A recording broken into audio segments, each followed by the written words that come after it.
If we want our leaders to be able to change our country, we have to be able to give them the control to do that. Now, the information I tell you, I want you to take seriously. In order for you to take me seriously, you have to trust me. So what I'm going to do is I'm going to tell you a little bit about me, so you have some information about me. The people who already know me, they can vouch for this information. But for those of you that don't know me, this will give you a chance to get to know me on a little bit more of a personal level. Okay. Um, I was born in Bronx, New York. All right. Moved around a little bit, but lived there for a while. Um, I moved to Florida when I was younger, and lived in Boca Raton and Port St. Lucie, Florida, for a while.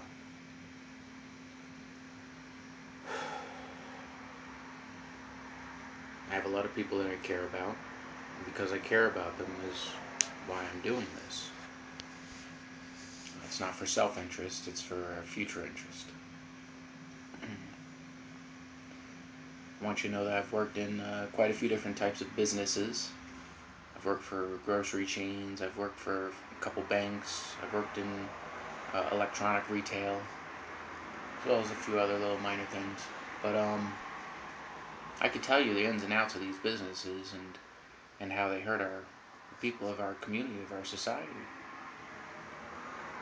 There's a lot of people that work in these businesses. In fact, every one of you that works in the business could probably tell all the faults that's in it, from cutting costs to all these other things. But yeah, I'll talk to you about all that stuff. I'm not going to talk about the people I worked with. They were wonderful people. I had a lot of great memories working at every one of those places. So as far as um, personal level, great time, wonderful, wonderful memories. But it's just the way the system is designed to run that hurts the people. I worked in a bank. My second bank I worked for them for about 8 years. I saw a lot of hardship and struggle.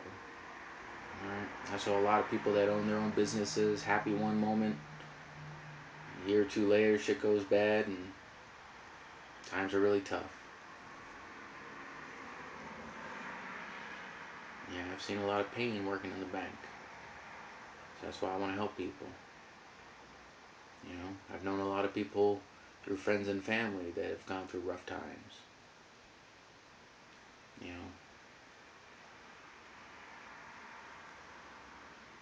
the way things can be done can be improved.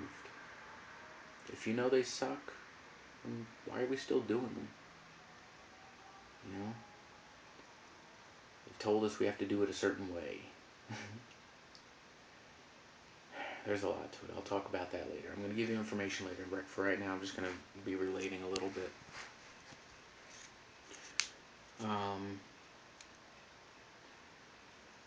I've traveled a bit, so I've seen people from various places. I've been almost all over America, um, but I've also been to South America once.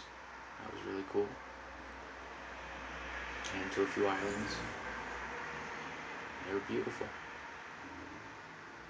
and I want that for everybody.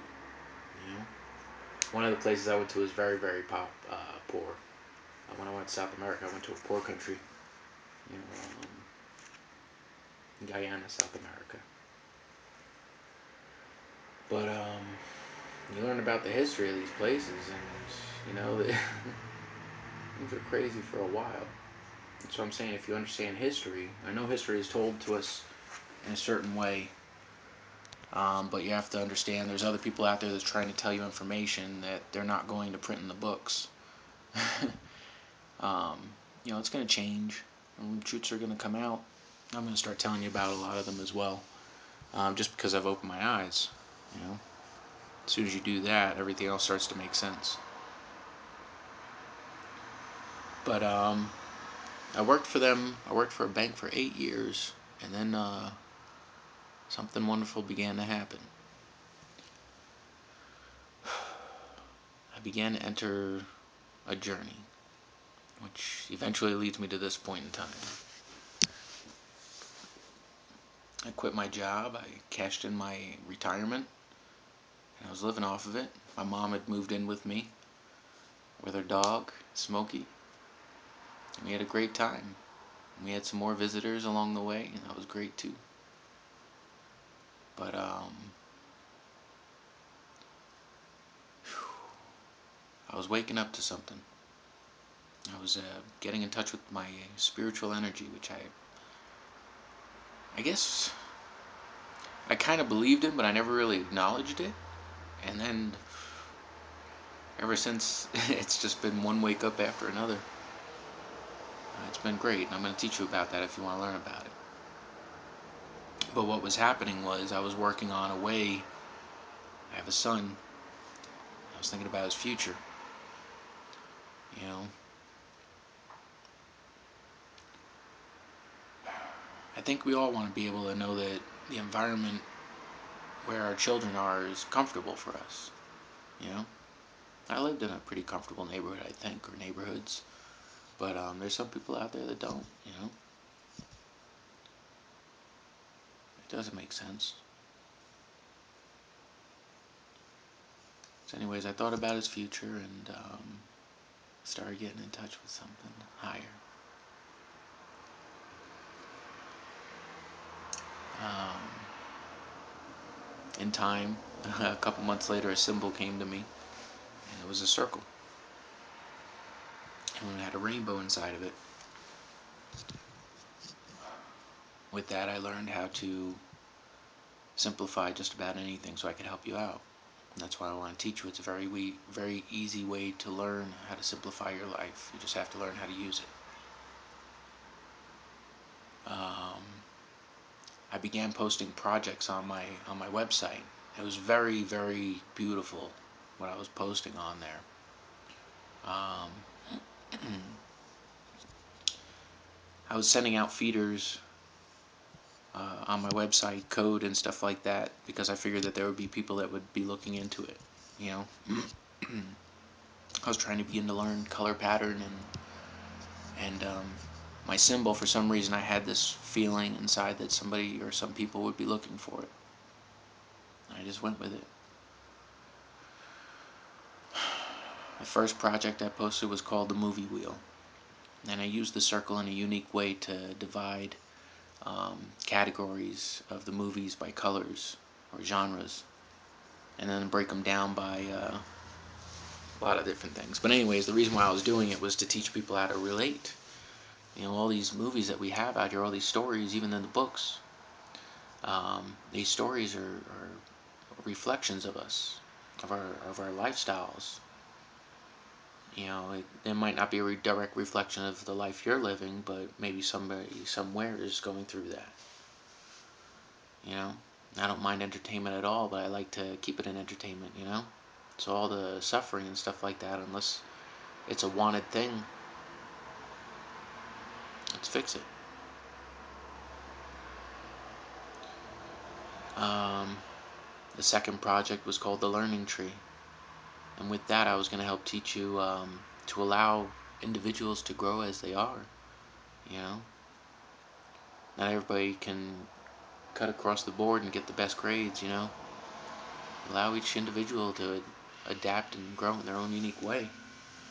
You know.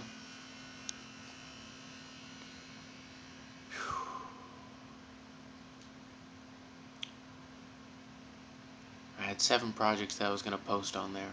I only got through 3 of them. I began working on some other stuff.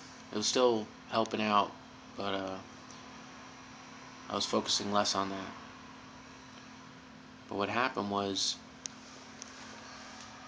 I began to realize that I could just go ahead and cut to the chase about the symbol and start talking to people about it. And I posted up a flyer on my webpage showing the symbol in a whole bunch of different movies at the time that this was all happening. You know, central points on the main figure. You know, we're in a period of alignment, and you are in a period of alignment. You just have no idea about it, and you're gonna learn about it. I'll talk about that later. But I went. I tried contacting outside sources to make an investigation begin. I was sending You know, I'm gonna allow you to know this because it's in the news and everything like that. And I was in the news for it, but I turned myself in with pot plants in April. Now the story leading up to that was that I had been using them to help me, and it was the whole reason that I came into all of this, into understanding what's going on because I learned how to triangulate, lots of other things. But symbols, you can use them in many ways, helpful and harmful. You just gotta be understanding of which is which. Anyways, I was waiting for people to contact me. I was hoping they would just contact me. I figured I'd be investigated for a little bit, but then when they felt comfortable, I would be notified. Well, I started going around town, and all of a sudden, yep, sure enough, I figured it out. I found out I was being followed. It was pretty cool though. I enjoyed it, and I couldn't wait for them to talk to me. I thought they would just follow me for a little bit and then talk to me. They didn't do that. No. There was a bigger part to the picture, and I'll tell you about that later in another video. For right now, I'll just let you know that I was being investigated by multiple sources. And let's just say at first they had no idea about one another. They were aware. I'll tell you of another story another time. Anyways, it got to the point where I knew it, and I was waiting for them to come out, and they weren't doing it, and I got agitated to the point where I'm gonna check the time. I got agitated to the point where I couldn't take it, and I took myself to the police station on April 2nd. It was the day after April Fool's Day. People thought it was a joke. Um, took myself there with my plants, and I says, "You have to arrest me." Now I can read you the article. Hold on one second.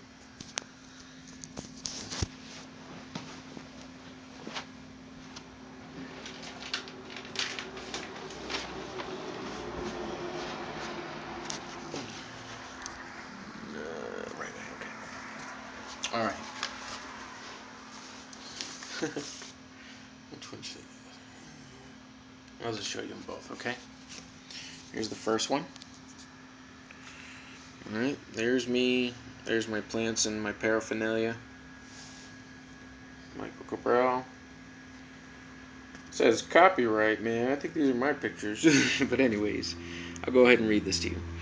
Port St. Lucie police didn't have to work hard to make a drug-related arrest. They say a man walked into the police department Monday and turned himself in with 12 marijuana plants, drug paraphernalia, and marijuana seeds and stems. He identified himself as 34-year-old Michael Cabral. According to an incident report, Cabral said he was growing the pot for his personal use and that he wanted to turn himself in to do the right thing. Police charged him with cultivation of marijuana, possession of drug paraphernalia, and possession of marijuana under 20 grams, and his total bond was set at $9,000. They both pretty much say the same thing. But I love it because I'm going to teach you something about brainwashing, okay? That right there was an article that was written about me, okay? We want you to ask yourself, did anyone interview him about that? Did anybody from the news media question him about this and see what his actual words were? If you could listen to the audio, if you could listen to the audio from my arrest when I sat inside that room and talked with the people in there and told them why, you will understand that I was severely misquoted. To do the right thing was a cute little way I was able to work with and say, well, I was showing that I'm actually for it, for the people that choose to use it. For those that don't choose to use it, obviously I don't want you to use it. And those that are using it, the only thing I'm asking you to do is be responsible for your actions. I don't really hear about that many crimes with pot, so I'm wondering what they're being punished for. Anyhow, there are things that I'm going to talk to you about that happened after the arrest, which was why my website got all crazy for a while. and why I looked like I was going through hell at the time. I'll tell you about that. That'll be a later story. I turned myself in. They gave me bond. My mom called a friend to bail me out. Thank you. But I was ready to stay there. I thought I was going to be there until however long they let me out.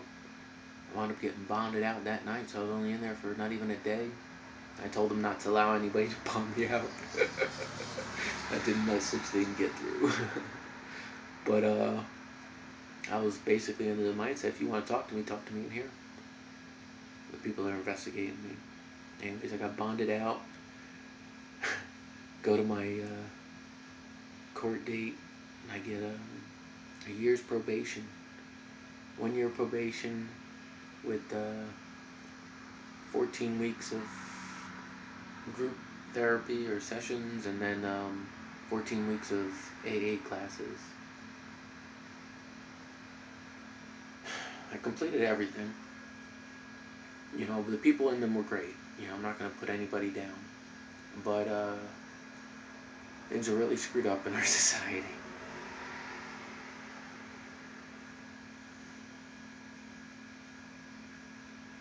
I finished them all, and I was on probation. I still had, this is in November, I finished everything up. So December came by, I started smoking pot again. Why? Well, like I said, it helps me get in touch with my spiritual energy, alright? This is how I meditate. It's one thing that's helped me block out whatever was going on out there in my personal life to focus on your life. So I cleaned my slate off, put everything down, and focused on you. And it was going great because the alignment was perfect and contact was just about ready to be made. They were waiting to see which side I would pick. But I was picking everybody's side. I'm for the people. And I hope everybody become who they want to be, not what somebody else wants them to be. So anyways, let's see. It brought me back to who I was, you know, spiritually before everything happened. Before I went to jail for the moment and then got counseling and everything else.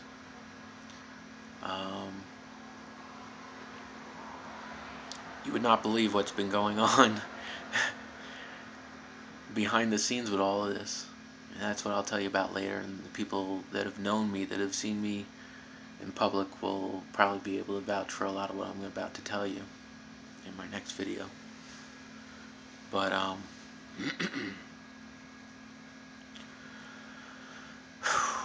I tried many ways talking to the people, but my brain had gotten jumbled up. It scrambled for a little bit. I was still forward in wanting to help people, but it was hard to focus. I've gotten better. Let's see here.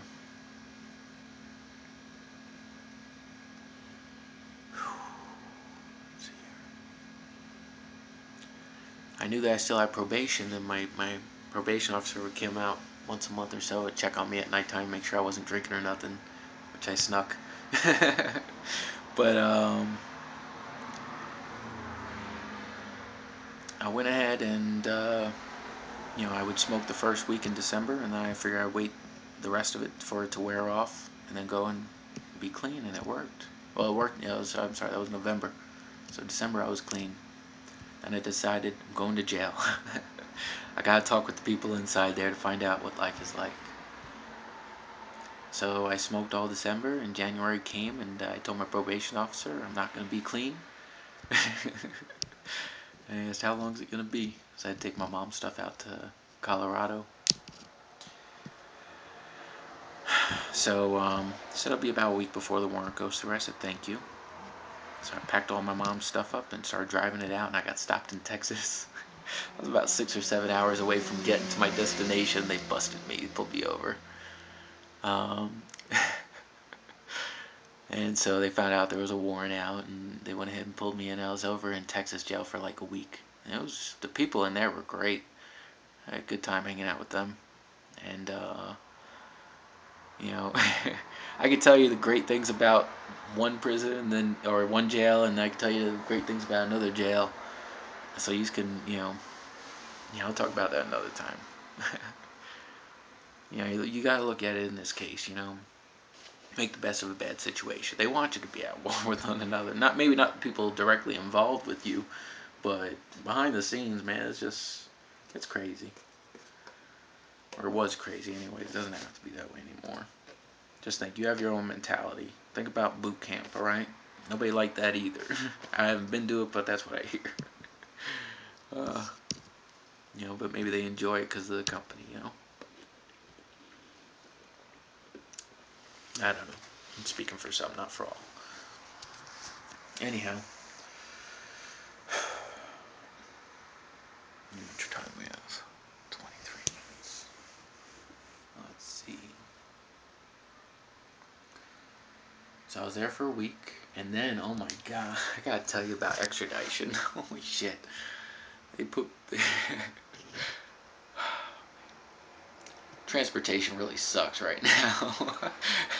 That's all I'll say. Ask anybody that's been to jail and had to be extradited what type of transportation they had. It is, it is crazy. We didn't stop anywhere to sleep either, man. That was like a 3-day drive. It was interesting. We got there quick, so that was cool. Ate chicken sandwich and a cheeseburger for lunch and dinner. A bottle of water. Bottles of water, plenty though. Anyways, that's the way the system's set up though. This is how you have to do it. It's how we make the money. It's how we make the money. Yep. So anyways.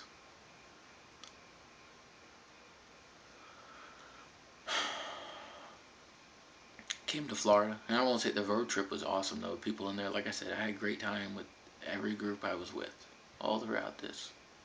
So even when I went to Florida, a group of people, the group, even the officers as well. I'm not gonna say I had a bad experience. Um, Florida came, and I stayed for the first. Well, I stayed in a pod, I guess it's called. It's like 24 bunks, and we had 24. Well, shoot, when I first got there, it was like 27 of us. They had a couple bunks that were, portable bunks that they brought in there, and that was cool though. I had a good time in there. Talked to a lot of people about some of the crazy stuff I was working on. I had a great time with it though. All this time I've been talking with people about bits and pieces. I just didn't have it in the right order for you, and now I do. So it's going to make a lot more sense, everything that I've been talking about. I'm thankful that you've been patient with me, and I hope that you look forward to a better future. I want you to know that my mindset is to leave this world in a better place than when I came into it. You know, it's a beautiful mindset to have, to think about the future. So get into it. Thank you.